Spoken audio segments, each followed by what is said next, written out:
Masih ingat Fajar Satboy? Viral usai menangis gegara Wanta, begini kabarnya sekarang. Sosok Fajar Satboy sempat viral hingga booming menghiasi layar kaca sejumlah reality show di tanah air. Hal itu berkat keviralannya yang memiliki karakter sebagai pemuda patah hati hingga dijuluki Satboy. Di balik karakternya itu, ternyata Fajar Satboy memiliki kemampuan merangkai kata bak seorang pujangga.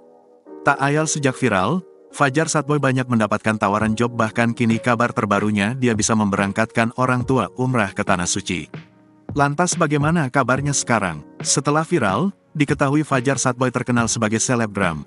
Lelaki yang sering disebut dengan panggilan Fajar Satboy ini mengaku banyak berubah karena perkembangan karirnya semakin pesat. Mengutip dari tayangan YouTube Pagi-Pagi Ambiar Trans TV, Fajar bercerita bahwa ia bersyukur karena bisa berangkatkan kedua orang tuanya umrah. Fajar mengatakan bahwa orang tuanya semakin senang dengan perkembangan karirnya. Ia mengatakan bahwa dia berhasil membawa orang tuanya untuk melaksanakan ibadah umrah karena hasil kerja kerasnya. Dia mengaku bahwa selama ini ia menabung untuk mengumpulkan uang untuk memberangkatkan umrah. Fajar juga bercerita bahwa tabungan tersebut ia kumpulkan dari hasil syuting yang ia lakoni selama ini. Selebgram yang sempat viral di TikTok ini juga mengaku bahwa menerima banyak tawaran. Ia sudah menerima banyak tawaran syuting mulai dari iklan, bermain di TV, bintang tamu podcast, hingga bermain film.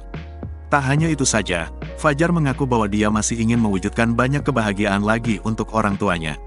Salah satu impiannya yang berikutnya adalah ingin membangunkan orang tuanya rumah.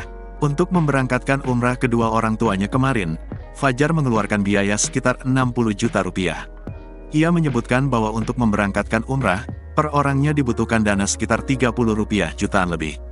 Fajar juga tampak banyak mengalami perubahan mulai dari penampilan hingga cara berbicaranya menjadi lebih kalem.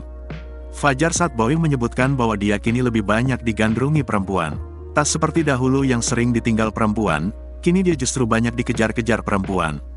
Ia mengatakan bahwa dia memang menyukai perubahannya pada saat ini. Dan kini nama panggungnya juga berubah, tak lagi Fajar Satboy, namun berganti menjadi Fajar Starboy. Download Tribun X sekarang, menghadirkan lokal menjadi Indonesia.